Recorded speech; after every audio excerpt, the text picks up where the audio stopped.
Hello game devs. In this video we're going to talk about Illustrator and how we can use it to make video game design documentation. This is really valuable no matter what kind of work you're doing, and it can give you some precise measurement and control over something like Photoshop, which is a little bit arbitrary as far as, the ratios are what's important in that. However, in Illustrator, Illustrator is a vector art program, and there's several advantages, not only for the design, but also the creation of documentation afterwards. It's very easy to export things at like 300 dpi if you're printing out, stickers or something like that, and or just documentation for a client. The first thing we're going to go do, we are going to open up a document. You can really open up anything you want. I like to use web large. It just is more useful for me to do 1920 by 1080. And I like to work in landscape. It really doesn't matter. And here we have just kind of the basics, the basic Illustrator artboard. You can have things that are outside the artboard. You've got tools on the left-hand side. The one that we're probably going to be using the most is the pen tool, as well as sometimes the rectangle tool or something like that. So first thing we're going to do is go down to our preferences. We're going to go to units.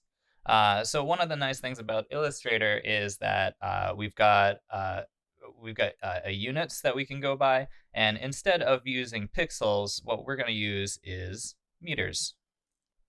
And the reason why we're going to use meters is because Unity is also in meters, so it gives us a really standard way of connecting how big something is in game versus how big something is on a piece of paper, because sometimes we can kind of misjudge the size of something compared to, say, like the first-person character controller or whatever. This is useful. I also usually edit the guides here.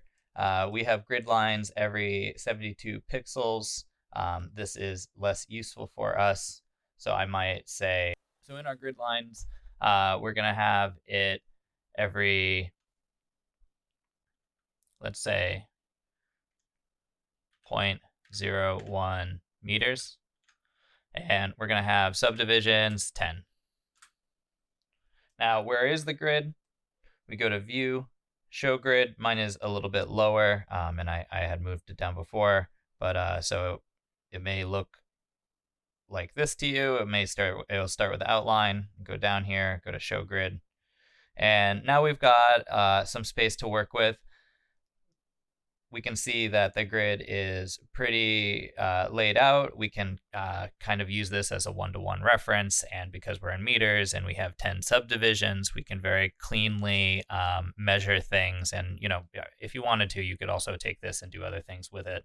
Another nice thing about this is that we'll see a little bit later is that this is also used in 3D fabrication and that kind of thing. It's going to be the same technique I used at Kryptonite.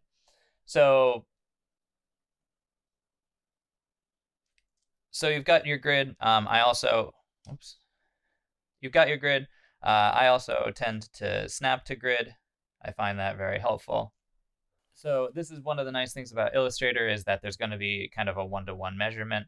Now that we've got this, the way that we're going to make our base layer, so we've got layers. They work a little bit different than in Photoshop. In order to add a layer, there's a button on the bottom right. We'll do that later. But we're going to rename layer 1 as collision.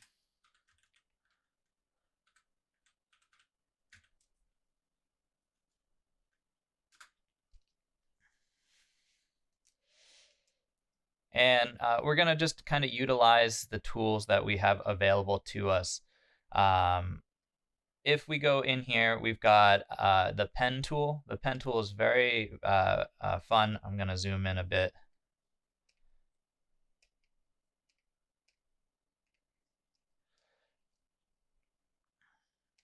So the way this works is it's a vector-based program. So I'm going to add a point, and since I have snap to grid on, it'll automatically snap So for those people who are pixel perfectionists or who really, haven't had traditional drawing skills, this is a really nice way to add lines that are clean and straight, or whatever.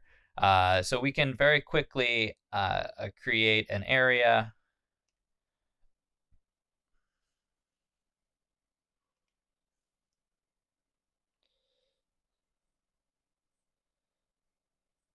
Let's see. And, so maybe we might want, and we'll do this. Oops, looks like I'm a little bit off, but we'll fix that in a second. So I'm just using the, undo pen one more time. So I'm just using the pen tool, and I'm just adding points, and I'm going to close this loop, and now I have myself an object. We have two selection tools up here. We've got the selection tool and the direct selection. So if I do, but we can also go back in here and edit, which is really nice. Something that I guess is akin to Photoshop, but I tend to like it better. So we're going to select this. Excuse me, the direct selection tool.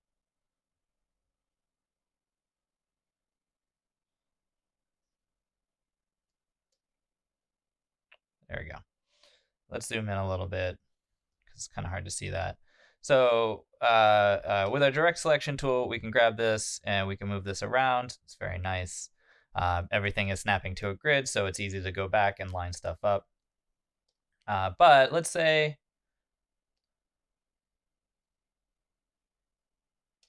undo move.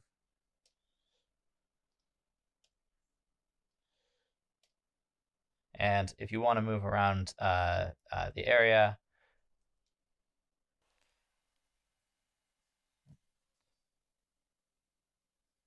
all right. So we also over here need to fix this. So let's get our direct selection tool out and just move it over.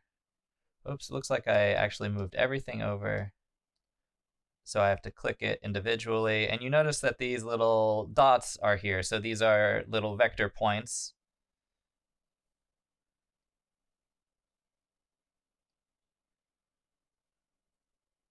Oops.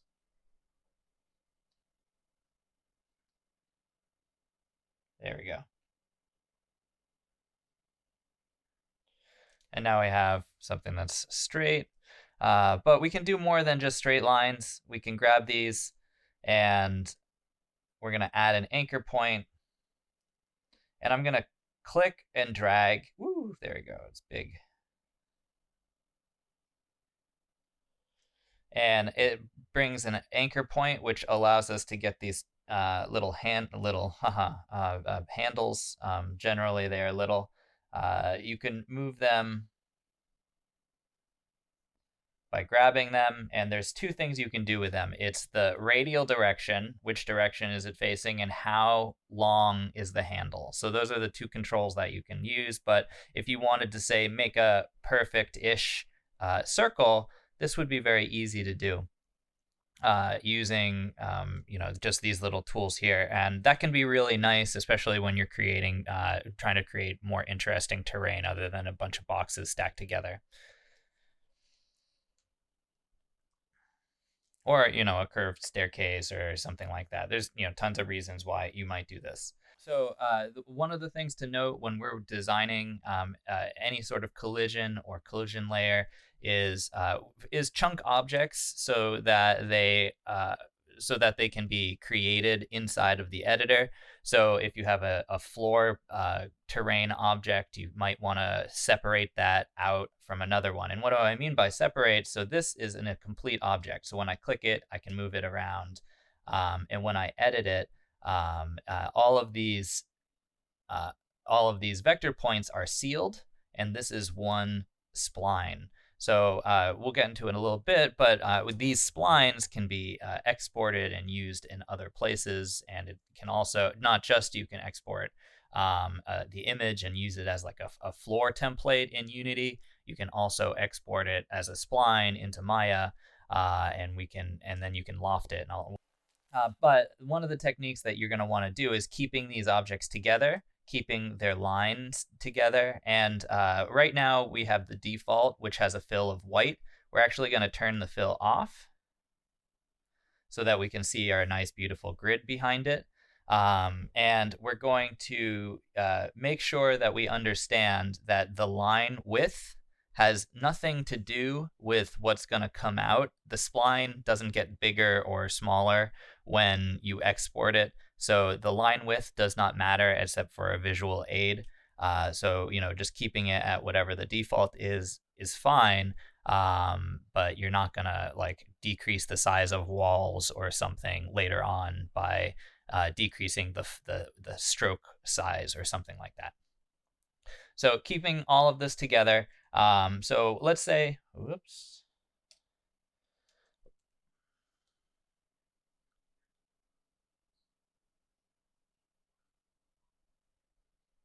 So let's say we had two separate lines. And this happens a lot where we're maybe drawing and we want to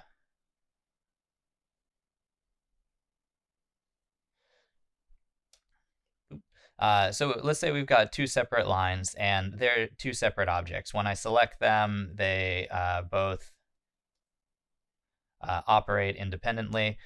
Maybe I actually might not want it to happen like that, so I might select oops, both of these points, and you can see I can select both of these points here, and then I am going to right-click.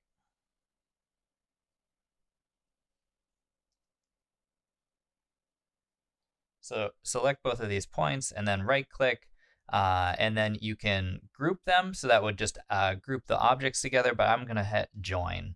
And look at that. We can actually connect lines, and then those lines will move as one piece.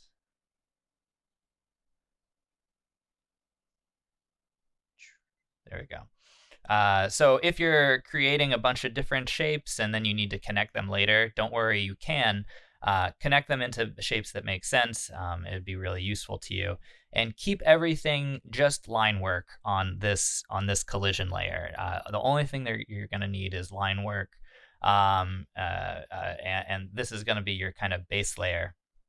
So when so like I mentioned earlier, the way we bring this in and how we make this useful is we either go to File and Export, and we can export as a PNG or a JPEG or whatever, and we can put it as like a floorboard, as a floor mat for us to design off of. Because drawing in 2D will allow us to quickly push stuff around a lot faster than using Pro Builder or something of that nature. So again, and allows you to kind of sketch things out. Illustrator also has tools that will render. If you have ink drawings or something, it'll render it as vector art. So there's buttons and tools in here that might increase your workflow if you're more of like a hand drawing kind of person as well. You want to export that as a piece of artwork, and then you can use it. But you can also export these things, and let's try to do this now. File, export selection,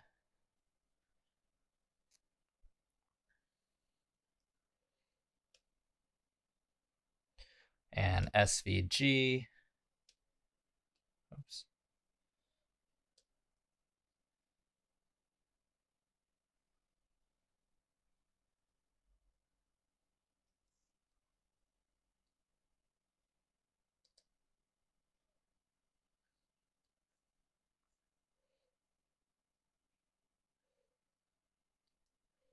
All right. Let's boot up Maya. So this is Maya. I'm not really expecting you to know this tool, but this is really useful. And this is actually how we used to do it before a lot of the developers knew how to use 3D packages, is we would use Illustrator and we would export the spline work that I did. And I also knew how to use Maya, so I would go back in and tweak it afterwards, but it was still a great time saver. We would import it as a spline. There we go. Create SVG.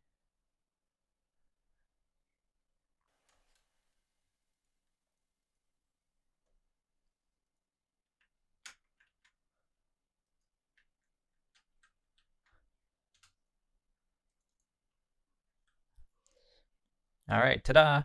Look at this. It has a warning because I'm sure it's terrible, but it imported it and it sees the image there.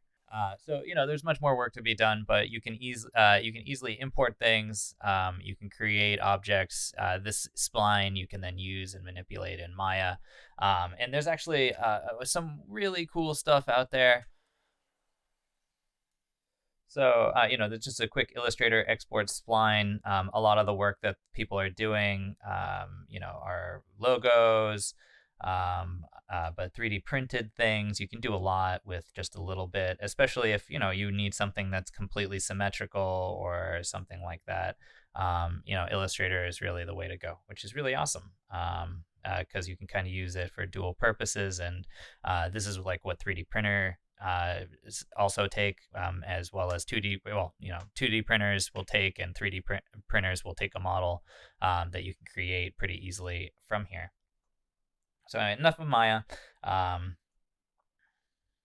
Another really interesting thing to do here is that was the process that we used at Kryptonite. It was really useful. It really sped our work up. So there is more that you can do in Illustrator, though, and you can get a lot more out of it. Specifically, we should look at the symbols.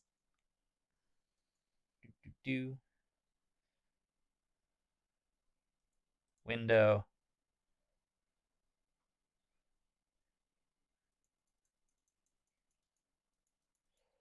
So swatches and symbols, those are the two things that can be fantastically useful in here.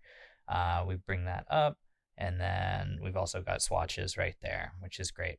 So if you ever use Adobe Color, it can be really helpful in setting up color schemes quickly. Let me bring it up.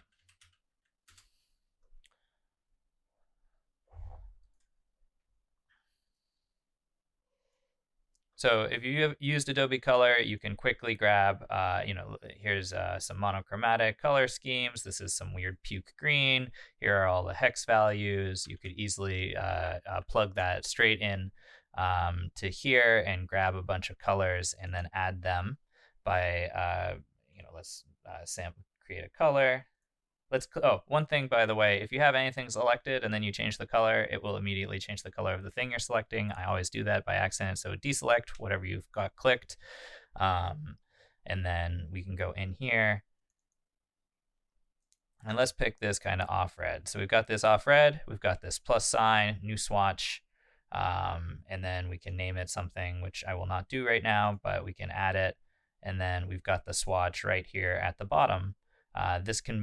You can create them into sets. This is a black and white gradient, which can be really helpful. And if you want to create detail in level, we can use color, and this is really helpful. So what we're going to do is go into layers, and we're going to create a new layer. We're going to bring it underneath our collision, and we're going to call this elevation.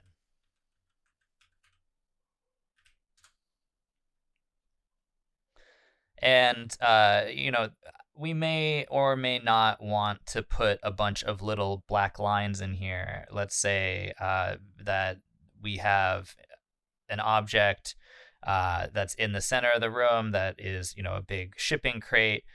Maybe we might carve something out for that, but maybe there's a bunch of objects that are going to be in the scene as decorations or props, and we don't necessarily need to capture all of that information as our base collision layer.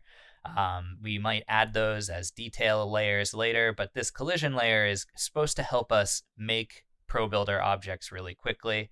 And allow us to create maps very quickly. So we want to keep this as kind of like the shell of our whatever we're working in, whatever we're trying to create. So what do we do when we want to say all right, this area is actually going to be taller than the other area? Well, we create a set of colors, create a new one. We'll call it elevation color. Whoops. And in here right now, we just have this green. This is not the swatch that we actually want. Let's go with this kind of bright green. And this brightest green up here will be the thing that we'll save. And we can move these around. So it's pretty straightforward. We can just, I'm staying along the right line wall, and I'm just moving this in increments down so that I get kind of a darker color.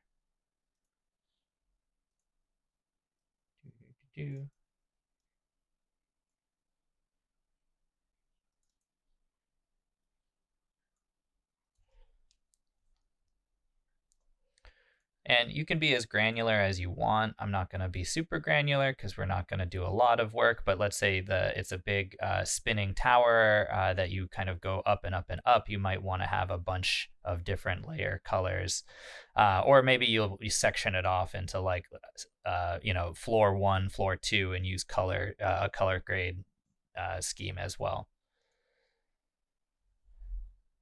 Oh, did I do that again? I did.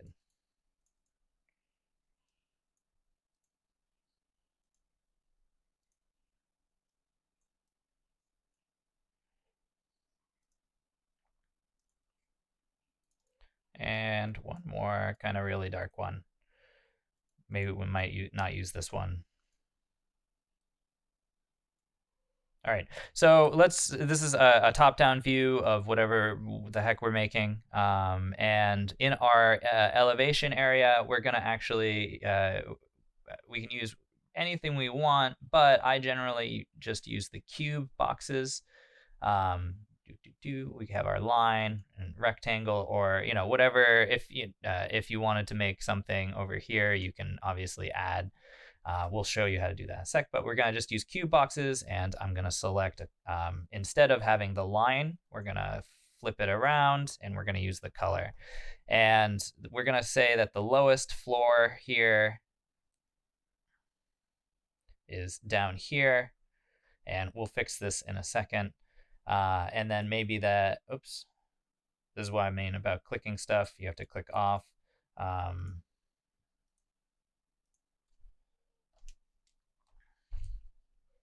And then maybe this part is a little bit elevated.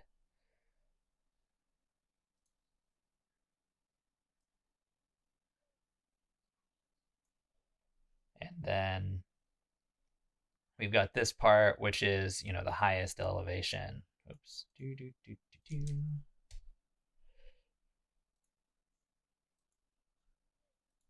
Whoops, keep doing that.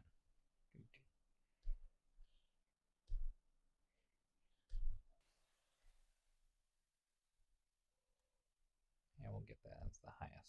So, we might also bring this out into a legend in a second, and we might say that, this is 10 meters high, this is 5 meters high, or this is 5 meters high, this is 4 meters high, this is 0. And there might be a better color scheme or whatever, but it's whatever is useful to you. So it can be arbitrary, or this could be 0, 1, 2, 3, and 4 meters, or any increment. But 4 meters is pretty tall. So it depends on what it is that you need and how big your scale is for your world. But we've got this, and we have this object, and it's a square, but we kind of want it to be different. We want there to be a cut in. So we can grab this point and we can move it back. Sorry, I'm left-handed, and all the controls are on the left sometimes. There we go. So we go, oh no, we need to put something in here, right?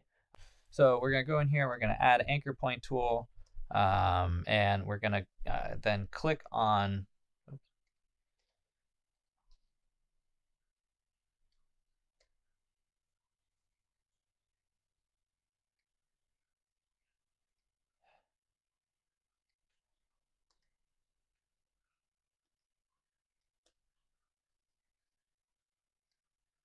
there we go.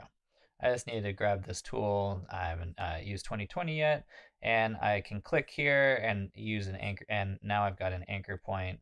An anchor point allows me to manipulate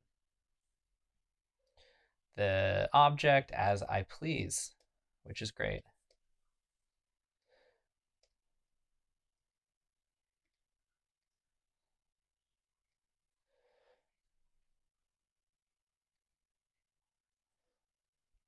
And I still need another one, so I'm just going to add another anchor point. Oops. It's a little finicky. It wants you to click on the path exactly, and if you're very far away, that can be a little difficult. There we go. So we can also do this with the line segment tool. I just was using this to make the geometry of the objects a little bit easier, but you can do you. Uh,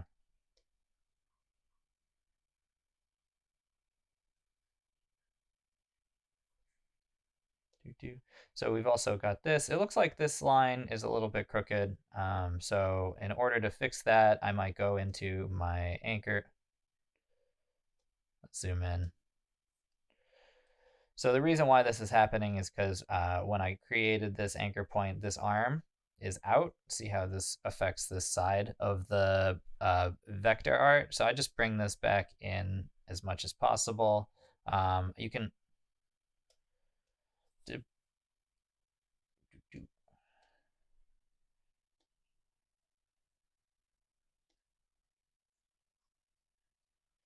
So, it depends on how persnickety you want to be, but you could mess with that more and just delete the anchor point altogether.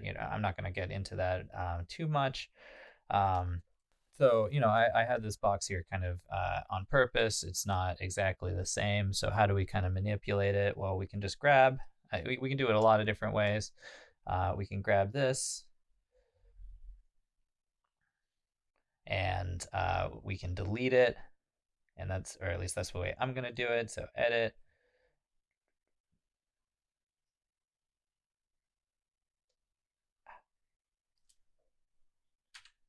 There we go. So if I just hit the delete key, I was trying to find the menu thing because I was using my pen. So now we've got this really weird thing, right? Like this triangle object. And these are kind of just kind of out there.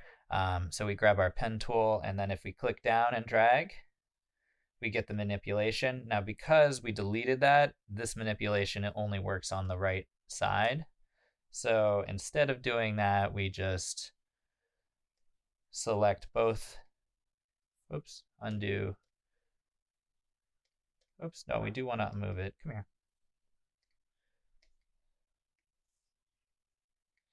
We're going to position it kind of right at the same spot. But we do this and we hold down Shift and then we click that one. Oops. So I'm kind of having trouble selecting things. That's kind of okay. Double click on whatever you're working on.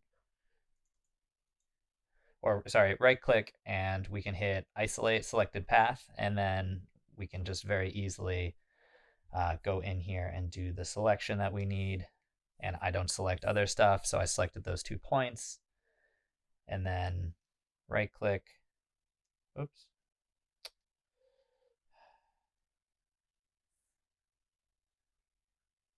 Isolate selected path, select those, right click, join. Now we have a line as well.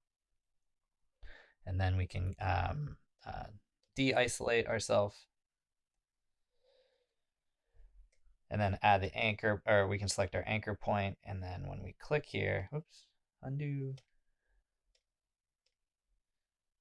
I'm just going to lock my collision because I don't need to mess with that by accident again.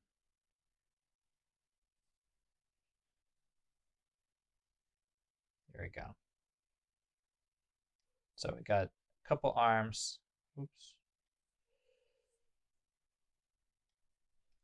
Now we grab the selection tool.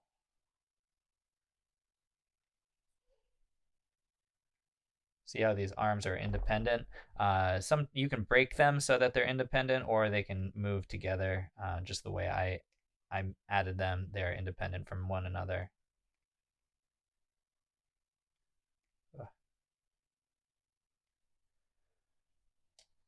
Gotta zoom in a little bit.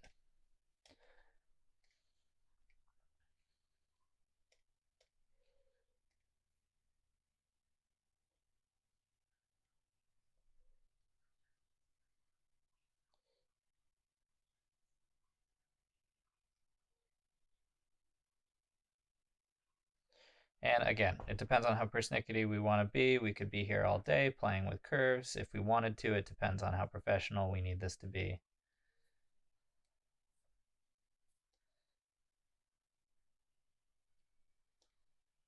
Woo.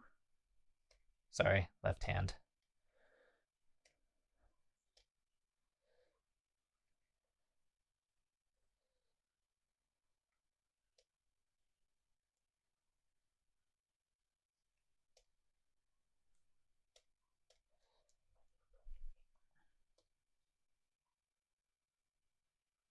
There we go.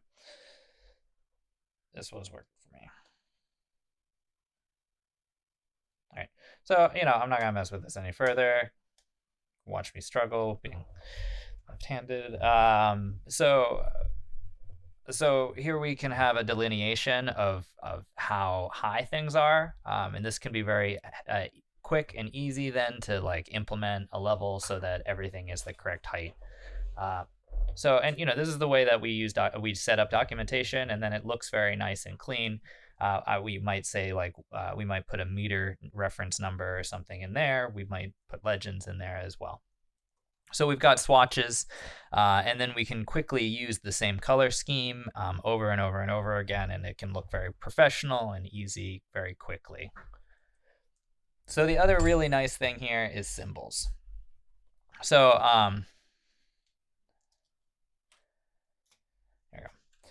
so symbols are really valuable. There are a bunch of libraries in there.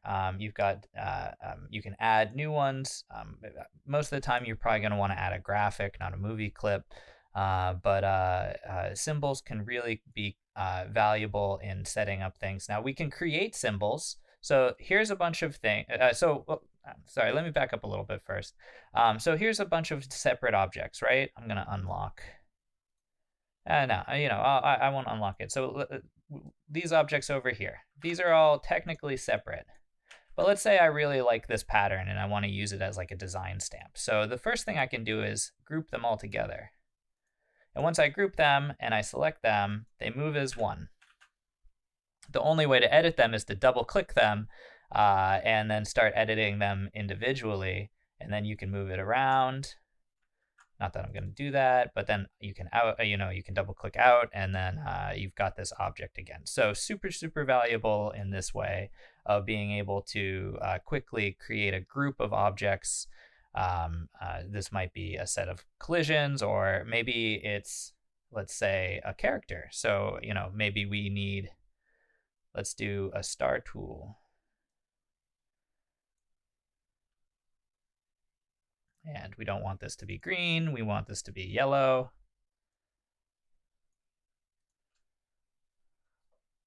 It's kind of a sickly yellow.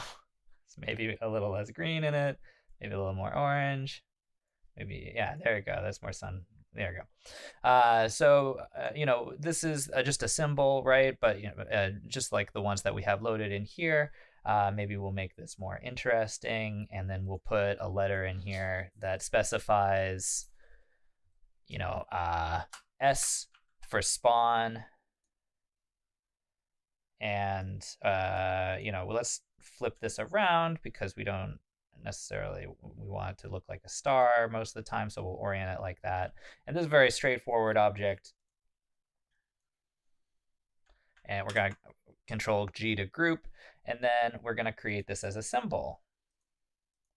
And our symbol needs a name. So spawner. And there we go. We have this symbol. We can drag this out.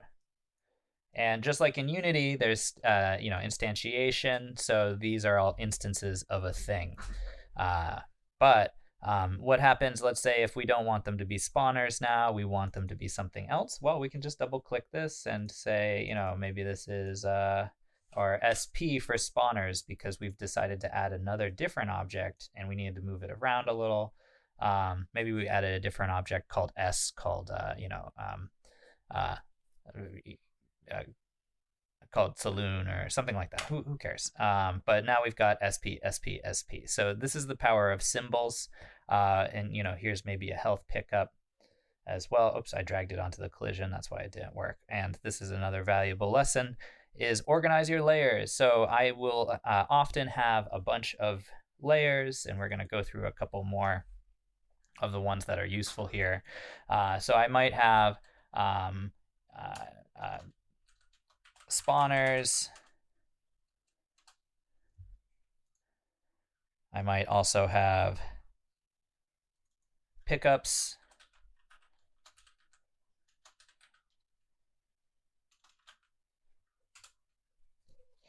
And I'm just going to drag, this too big. And if I wanted to, I can copy paste so I can get the instantiated version. Maybe there's 2 health pickups in here and a spawner up here. And I can now delete these if I wanted to.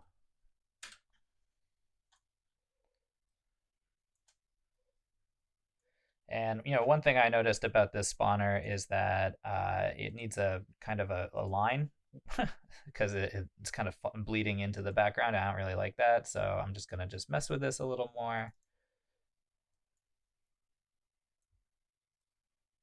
Vectorized gold.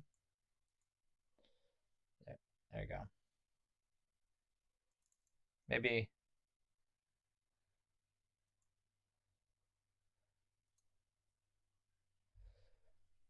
There you go. Spawner for Mario. And we can quickly change that up. One of the things you'll notice as well for line thickness will kind of depend on whether or not you've scaled the object. So there is a button in there. It doesn't matter for the most part, but if you're scaling objects, sometimes line thicknesses will get weird. So just be aware that that's probably the least effective. So just be aware that your artwork may look a little bit different if you start scaling up and down and you're using the line weight stuff. So symbols, awesome, super valuable. You might create a whole set of things that would allow you to quickly drop in and out. So for instance, maybe you might have a size for a door frame, or a standard jump length. So maybe if this is top down and you're spawning in up here at the top, and there's 2 health packs. Maybe there is also some enemies. So we might also add an enemy layer. Oops, that's an.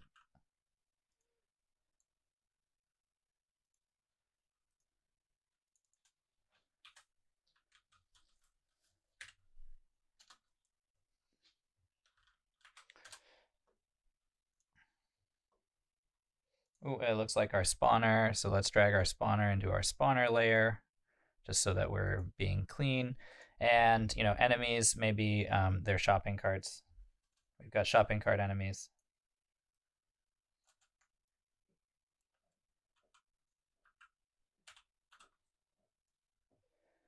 And it's also a really valuable place for you to take notes. So usually I'll also have a notes layer.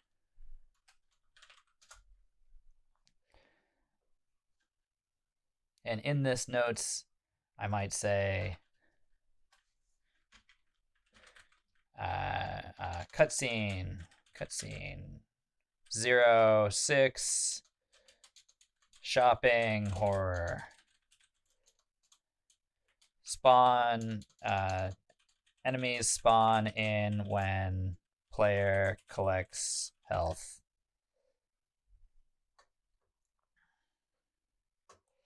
And if I wanted to be really fancy about it, you can also draw in an arrow or something real nice. So the paintbrush tool, it's the same thing as the pen tool, but it's a little bit more free flowing. But it kind of smooths out the edges, so I'll undo that for a second. So kind of makes a nice little line. Now, the way I did that, I moved it around and I drew it. You'll see actually that this is kind of a really messed up looking line. See, it's all squiggly and gross. If you wanted to start messing around with the pen tool, there is the blob brush tool, which I love if you're working on stuff where you're trying to fill things in the middle. So if we do this,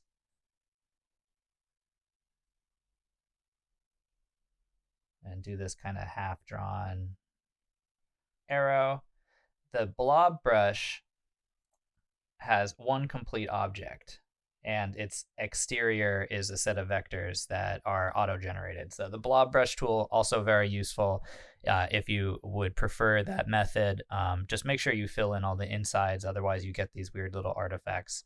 But we've got notes, and then we can hide them. We can create different maps, maybe all the pickups, right? Maybe this actually happened in Wolverine, where the QA department needed a map of all the pickups. So I just went to my documentation and I knew where all my pickups were, and then I just hit print, and they had a really nice high-res version of it. So it can be really valuable. It can be really valuable. You might also, and this is helpful, you might also, if you're doing this in the early stages, you might add another layer. You might have this as reference. And right now we don't have anything, but let's say this window is like the Shrek, when Shrek gets married.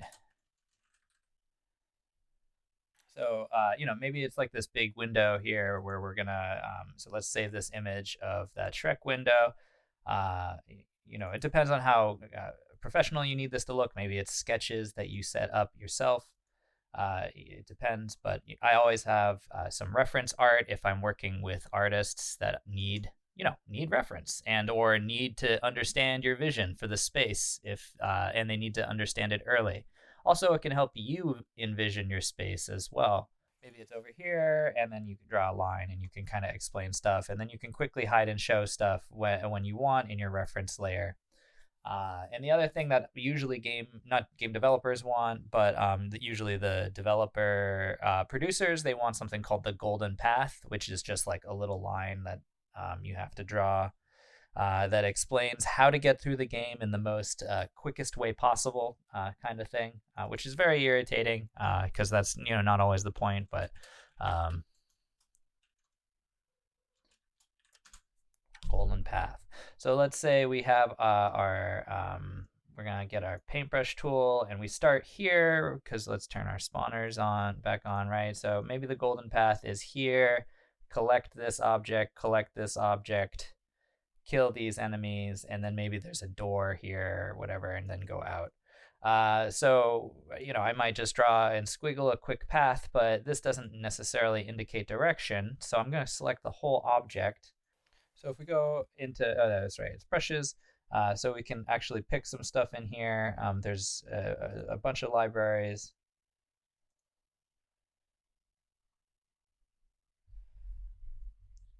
But it changes the way that the artwork of the line works, and it does it very quickly. And the ones that we're going to do, let's go to the library menus, let's go to arrows and arrow standard. And here we are. Ooh, this is too big, much too big, but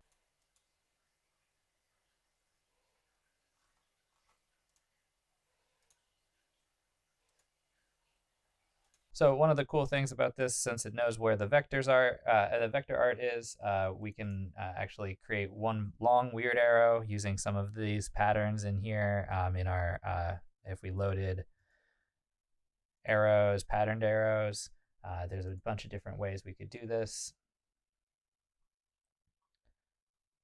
And we're just going to select kind of this footprint directional leafy bit, and we can do whatever we want, but this is just a quick and dirty one, but this way we can kind of show direction and allow us to kind of follow along with the line. And this is just helpful for developers and that kind of thing when they're trying to get through something quickly and they don't necessarily want to know what the story is because they need to test something later on. So this is very helpful. So all these document objects, another nice thing is they can also be viewed in PDF. So you just open it up and you can export things, and people with PDF viewers can open these, print them out. So that's very useful. You don't need Illustrator for your producer. You can just send them stuff. And you can use it to great effect. So Illustrator is the bee's knees, is an awesome tool, and there's a lot you can do with it. And there's a lot of ways you can like create standard geometry and make your workflow way faster, even before you get into Unity to start using Pro Builder and using 3D stuff. Hopefully this was helpful. If you have questions about Illustrator, how it works, let me know. This is really a great tool, and will allow you to do a lot of like high-end printing if that's what you need to do later on as well as like exporting to different resolutions. So maybe if you change out a lot of your artwork, if you do your artwork in Illustrator and you start doing your menu work or whatever, it's really easy to kind of resize, scale, and keep stuff together without losing the visual quality and having to repaint everything. So I really love it. It's been a favorite of mine for a long time. So if you have any questions, post them down below. Otherwise, I will see you in class.